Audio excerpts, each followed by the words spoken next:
Nah, untuk di materi keduanya itu materi mengenai leasing. Nah, for your information, leasing itu adalah materi paling mudah karena kalian bisa langsung integrasiin di rumus Excel. Jadi, kalian siapin dulu nih formatnya di Excel kayak gimana. Di bagian folionya nanti kalian tinggal salin aja, dan kalian langsung kalau bisa sebelumnya udah kalian siapin juga formatnya, kalian tulis dulu sebelum ujian, jadi nggak keburu-buru nanti. Oke, sekarang aku masuk ke bagian leasing nih. Di bagian leasing itu adalah soal nomor terakhir, soal 5. Nah, kita baca dulu soalnya. Pada tahun 2021 si Krinkovich Inc. ini memutuskan untuk menambah mesin produksinya sebanyak 2 buah. Nah, ini jangan lupa ya, 2 buah, jadi harus kalian kali 2 lagi.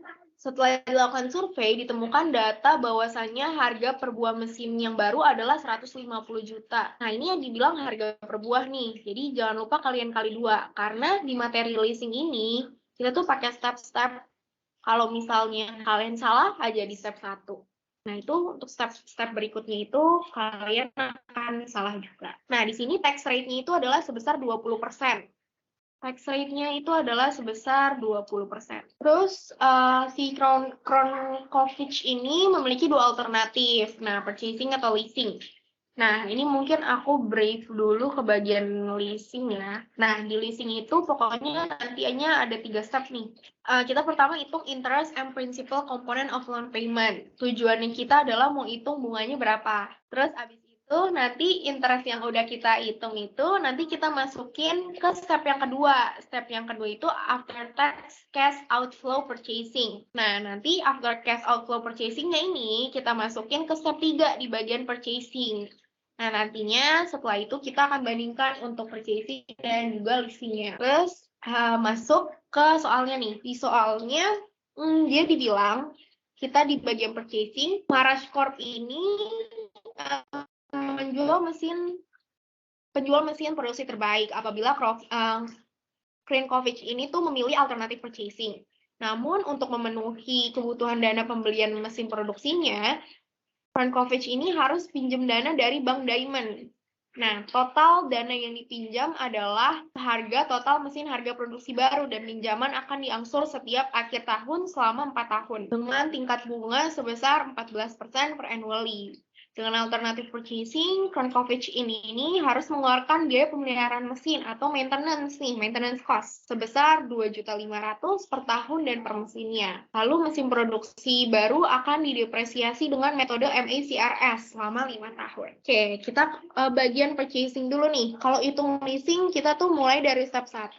Step 1-nya itu adalah step-step dari si purchasing. Nanti bagian leasing itu adanya di step ketiga buat sebagai comparisonnya.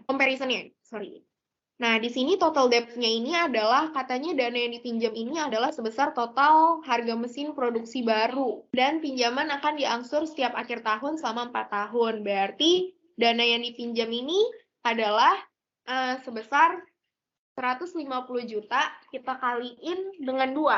Kenapa kita kaliin lagi dengan 2? Karena dia itu mesin produksinya itu belinya 2 buah.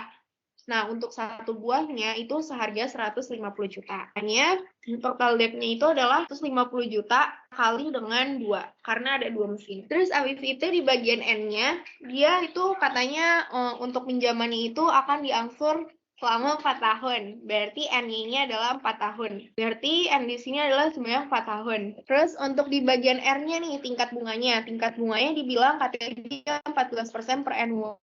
Berarti dia udah konsisten ya. Jadi dia nggak ada semi-annually ataupun nggak ada quarterly. Jadi dia langsung stated 14% per annually. Kalau misalnya masih semi-annually, kalian mesti kali 2 lagi. Kalau misalnya masih quarterly, kalian kali 4. Nah, untuk tax-nya atau pajaknya itu adalah sebesar 20%. Terus dia dibilang untuk loan payment-nya tuh berapa? Nah, untuk menghitung loan payment, kita harus tahu dulu nih, dia dibayarnya tuh ordinary annuity atau annuity due, kayak konsep time value of money ya. Jadi kalau misalnya dia dibilang setiap akhir tahun itu kan berarti dia adalah si ordinary annuity. Nah, maka rumusnya itu adalah total debt dibagi 1 min 1 per 1 plus R pangkat N dibagi R. Nah, ini ada di bagian sini. Nah, jadi Untuk kalau misalnya rumusnya ordinary annuity, dia itu jadi totalnya itu rumusnya itu adalah total debt dikali R dibagi 1 min 1 per 1 plus R pangkat N. Jadi kalau di Excel ini R pangkat R-nya di bawah ya. Pangkat R-nya di bawah sini. Nah, ini bisa kita pindahin ke atas jadi dikali gitu. Biar nggak kepanjangan. Nah, tapi kalau misalnya dia di soal dibilangnya dibayarkan setiap awal periode atau setiap awal tahun. Nah, rumusnya itu udah nggak kayak yang di sini. Tapi rumusnya itu kita harus kali 1 plus R. Karena rumus annuity due itu atau yang dibayarkan setiap awal tahun, yaitu lebih panjang, dikali 1 plus R lagi. Oke, terus kita langsung masuk aja di sini. Total DP kita udah tahu jadinya 300 juta, terus 1 dikurang 1 per 1 plus R-nya tadi 14% per annually, tax-nya itu adalah 20%. Nah, berarti total DP-nya adalah 300 juta. Ini adalah sebesar 300 juta nih. 300 juta, R-nya ini adalah sebesar 14%. Dibagi R-nya 14%, N-nya adalah pangkatnya adalah pangkat 4. Nah, jadi kita untuk loan payment-nya, untuk di bagian purchasing, total pinjaman yang harus dibayarkan atau diangsur itu adalah sebesar si 102.961.435. Nah, nantinya loan payment ini akan dipakai di step-step 1 dan 2. Jadi loan payment tiap tahun itu akan sama. Nah, karena itu loan payment-nya langsung aja nih kita pindahin. Karena si loan payment ini tadi tiap tahunnya sama. Jadi 102. Nah, gini. Terus habis itu kita masuk ke beginning of year principle. Beginning of year principle apa sih? Jadi beginning of year principle itu adalah berapa total dana yang dipinjam nih sama si Marash Corp. Sorry. Dipinjam oleh si Krinkovich Inc. Nah, tadi awal pinjaman dia itu adalah dua buahnya itu sebesar 300 juta. Jadi awalnya total DP adalah sebesar 300 juta.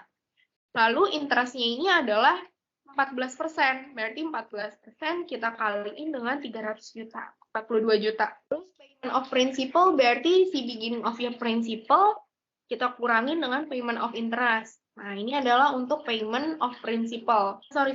Untuk payment of principal itu adalah si loan payment dikurang dengan si payment of interest. Nah, baru kalau misalnya di end of year principal, baru kita pakai yang beginning of year principal dikurang dengan si payment of principal. Jadi di step 1 kita tuh walaupun kita hitung interest, kita tuh kurangin interestnya. Jadi di loan payment ini kan kita kurangin dengan payment of interest. Jadi seharusnya dibayarin si interestnya ini malah dikurangin karena kita mau hitung murni end of year principal-nya aja nih berapa. Sampai kalau misalnya benar hasilnya di tahun terakhir dia itu utangnya habis atau nol. Nah, walaupun di step pertama ini nanti interestnya itu dikurangin sebagai pengurang, nanti di bagian step kedua dia itu akan menjadi beban. Akan dimunculin lagi sebagai beban. Oke, terus abis itu kita masuk ke tahun kedua nih. Untuk loan payment selalu sama ya tiap tahun. Di tahun kedua itu, end of year principal-nya itu adalah beginning di tahun pertama. Jadi, kalau misalnya awalnya nih utangnya 300 juta. Terus abis itu karena udah pembayaran segala macamnya, kita tuh utangnya jadi di tahun kedua itu adalah sebesar Rp239.038.565. Nah, jadi utangnya tuh udah nggak 300 juta lagi nih, karena dia udah bayar kan, udah bayar si dananya. Lalu di bagian payment of interest, karena pinjaman kita makin tahun makin berkurang, jadi bunga yang kita bayarkan juga makin lama makin berkurang. Dikali 14%. Hasilnya 33.465.399. Nah, untuk payment of principal, berarti loan payment-nya lagi kita kurangin dengan si payment of interest. Lalu di ending of year principal, utangnya makin berkurang lagi nih, karena dia udah bayar. 239-nya kita kurangin dengan pembayaran bunganya. 23.735.954.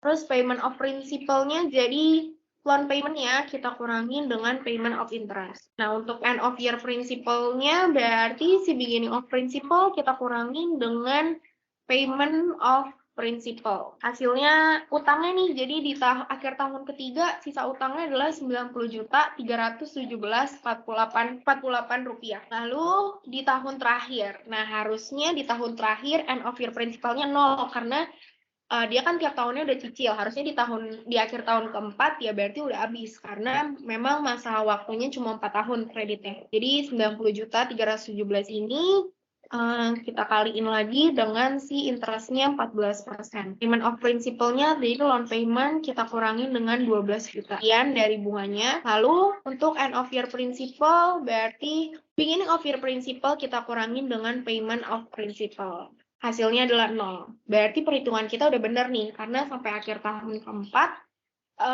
dia hasilnya itu adalah 0. Oke, sekarang kita step 1 udah selesai, kita masuk ke step 2 nih. Lagi-lagi loan payment itu kita udah hitung di atas dan jumlahnya itu selalu sama. 102.961.435. Jadi, tiap tahunnya dia itu akan selalu sama untuk loan payment. Oke, enak kan di bagian leasing tuh, dia jadi tinggal pindah-pindahin doang. Nah, maintenance cost. Sekarang kita ke bagian maintenance cost. Dia dibilang dengan alternative purchasing, Crane-Kovic ini harus mengeluarkan biaya pemeliharaan produksi sebesar 2.500.000 per tahun per mesin. Nah, ini si Crane-Kovic ya, dan kita ngitung dari sisi si Crane-Kovic karena kita mau bandingin nih lebih murah mana sih purchasing atau leasing. Nah, karena kita ngitung dari si Crane-Kovic ini, si Crane-Kovic ini tuh ada ngeluarin biaya pemeliharaan mesin. 2.500.000 per tahun per mesinnya. Berarti dia karena beli 2 mesin, jadi harus bayar 2. Jadi 2.500.000 kali 2. Nah, ini sama aja untuk tahun pertama sampai tahun keempat, karena dia tuh maintenance cost itu sifatnya tetap ya. Dia nggak dibilang sifatnya berubah-ubah, karena dia cuma bilangnya biaya pemeliharaan mesin produksinya 2.500.000 per mesin per tahun. Berarti tahunnya tetap. Nah, terus ada bagian depresiasi nih. Nah, depresiasi MICRS gampang nih. Tinggal bagian total asetnya kita kaliin dengan si persentase dari depresiasinya. Nah, depreciation-nya itu adalah, nah untuk tadi 2 aset itu adalah sebesar 300 juta nih. Di tahun pertama, berarti untuk persentasenya kita kaliin dengan 20%. Untuk di tahun kedua, berarti si total kendaraannya, harga total kendaraannya kita kali di tahun kedua, dia persentasenya tahun pertama 20%, tahun kedua 32%. Nah, untuk tahun ketiga, berarti 300 juta kaliin dengan si 19%. Nah, kebagian sini ya, kebagian 19% tahun ketiga. Nah, di tahun terakhir, yaitu persentasenya 12%, berarti 300 juta kali 12%, 36 juta. Nah, ini adalah jumlah dari depreciation-nya. Untuk tahun pertama yang didepresiasi 60 juta, tahun kedua 96 juta, 57 juta, 36 juta. Nah, ini adalah depresiasi untuk 2 kendaraan. Terus abis itu ada interest. Nah, interest ini kita nggak usah hitung lagi. Interest ini kita cukup ambil dari step 1.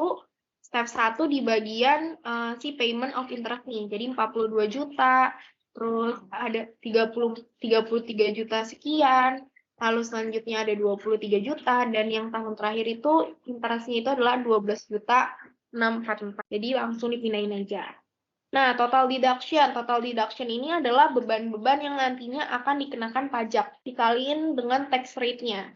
Nah, ini untuk total deduction ini adalah gabungan dari beban maintenance, beban depresiasi, dan juga beban bunga. Jadi langsung aja kita tambahin 5 juta ditambah 60 juta ditambah 42 juta, 107 juta.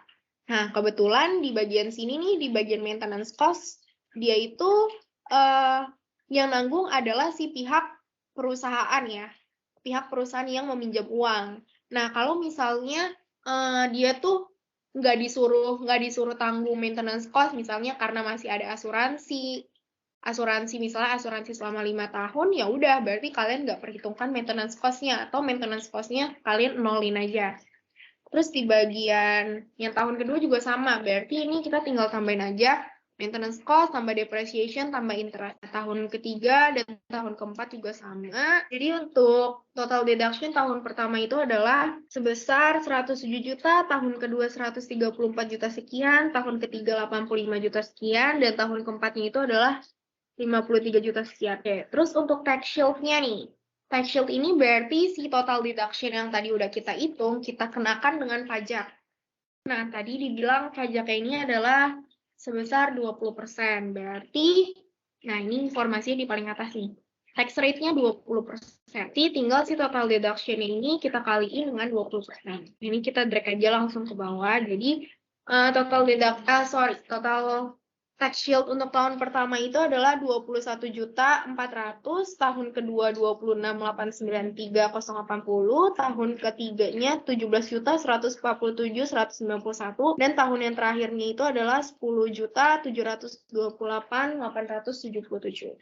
Didapat dari total deduction, kita kali dengan tax rate. Nah, untuk hitung after tax cash outflow-nya nih, berarti kita bisa dapetin dari si loan payment-nya, kita tambahin dengan maintenance cost-nya, kita kurangin dengan si tax shield-nya. Nah, kita dapat after tax cash outflow untuk yang pertama itu adalah 86.561.435. Di tahun kedua juga sama nih.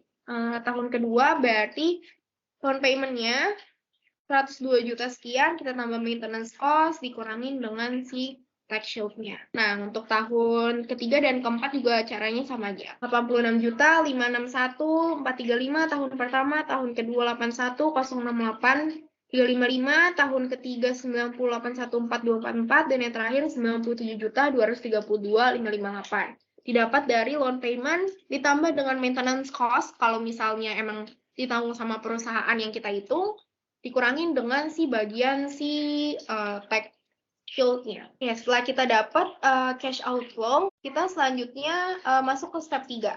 Nah, ini dia.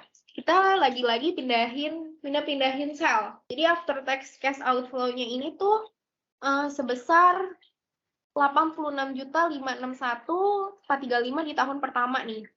Yang kita pindahin dari step 2.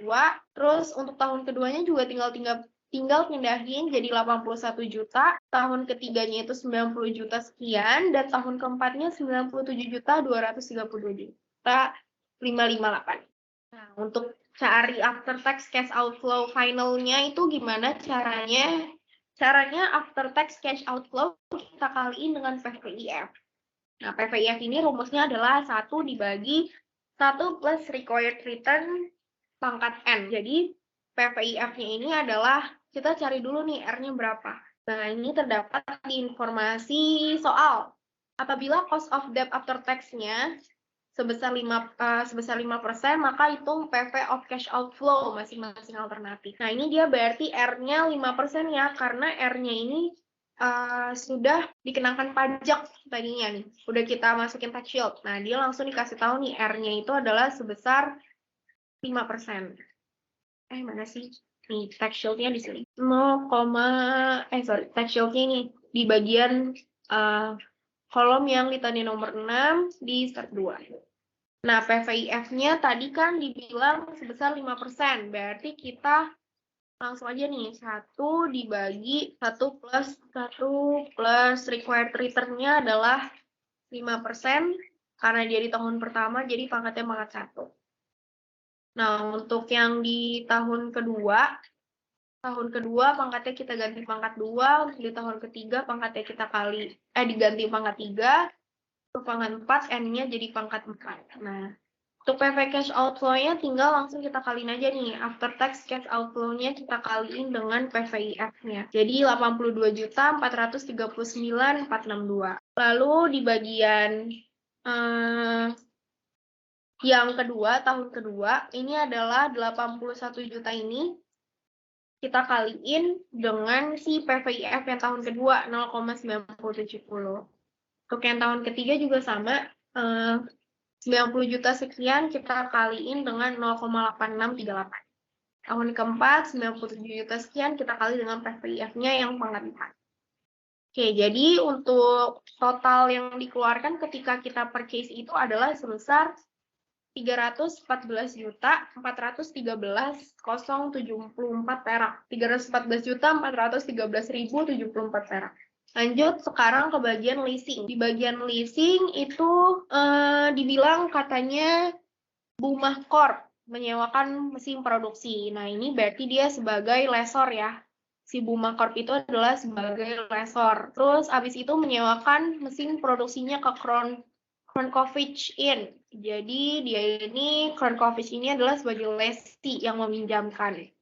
Lalu dengan uang sewa tahunannya itu 30 juta per mesin, berarti lease payment-nya ini adalah 30 juta. Tapi karena dia dua mesin ya tadi di sini, berarti 30 jutanya kita kaliin dengan 2. Berarti per tahunnya itu dia dia bayar leasingnya itu 60 juta. Nah, terus after tax-nya nih, kita cari berapa. Lanjut baca soal dulu. Uang sewa yang dibayarkan setiap akhir tahun selama 4 tahun. Sama ya berarti. Purchasing sama leasing sama-sama angsur 4 tahun. Dengan alternatif leasing, biaya pemeliharaan mesin produksi ditanggung oleh Bumah Corp atau ditanggung sama lessor.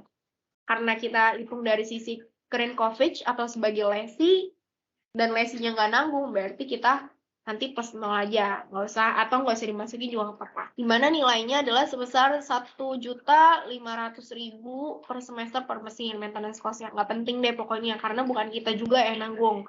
Setelah masa sewa berakhir, Crunchfish Inn ini dapat beli mesin produksi yang disewa dari Bumah Corp dengan harga 2 juta per mesin. Nah, jadi di akhir masa sewanya, dia itu ada yang namanya purchase option. Kayak kemarin yang materi leasing purchase option itu adalah jadi si lessee ini ditawarkan, mau beli nggak nih mesinnya? Kayak gitu. Nah, jadi kalau misalnya dia di soal nggak disebutin ada kayak misalnya dapat dibeli di akhir tahun, ya berarti kita nggak usah peduliin. Nah, caranya gimana nih hitungnya? Cara hitungnya adalah untuk after tax cash outflow di bagian leasing tuh gampang, nggak perlu berstep-step kayak purchasing. Jadi dia lease payment. Lease payment-nya ini adalah kita tadi dapat 60 juta ya, 60 juta karena 30 juta per mesin per tahunnya. Lalu kita tambahin dengan maintenance cost. Karena maintenance cost-nya kita nggak nanggung, bukan kita yang tanggung, makanya kita plus 0 aja. Jangan lupa dikali dengan min tax rate-nya itu 20%. Jadi kita dapat 48 juta. Nah, untuk after tax cash outflow ini tiap tahunnya tuh akan selalu sama. Karena cicilannya aja juga sama ya. Pajaknya juga sama, nggak berubah. Nah, tinggal yang di bagian terakhir aja nih. Hati-hati sama bagian terakhir. Jangan langsung, karena tahun pertama 48 juta, tahun terakhir juga 48 juta. Nah, ini kita harus lihat nih, lebih cermat lagi. Tadi dibilang katanya, setelah masa sewa berakhir, Crunchfish ini tuh dapat membeli mesin produksinya yang disewanya dari Bumah Corp dengan harga 2 juta per mesin. Jadi otomatis setelah 48 juta ini kita harus tambahin dengan 4 juta lagi. Kenapa? Karena dia si Crunchfish ini bayarin mesin yang tadi dia sewa. 2 mesin itu jadi 4 juta. Jadi harganya adalah 4 juta. Tambah 4 juta lagi. Jadi si 48 juta yang di tahun 1 sampai tahun ketiga, karena di tahun keempat ditawarin lagi buat beli. Nah, makanya dia ditambahin 4 juta. 2 juta dikali 2, karena dia 2 mesin. Nah, untuk PVIF kita nyontek aja di bagian yang purchasing, karena sama ya rate-nya, cost of debt after tax-nya sama. Pindahin aja. Terus untuk PV of cash outflow-nya nih, berarti tinggal si 48 jutanya kita kaliin dengan si PVIF-nya. Nah, ini berlaku untuk semuanya nih, 48 juta dikali 0,970, tahun ketiga 48 juta dikali 0,8638, dan tahun keempat yang beda sendiri nih, 52 juta karena dia ada purchase option, kali 0,8227. Nah, jadi total biaya yang harus dikeluarin ketika si Crunchfish ini leasing adalah sebesar 173.496.434 rupiah. Oke, jadi gimana sih cara pilihnya antara purchasing sama bagian leasing? Bagian leasing itu dia cuma ngeluarin totalnya sebesar 173.496.434. Sedangkan kalau misalnya dia purchasing itu 314.413.074. Jadi Kita bisa ambil kesimpulan sebaiknya Krinkovic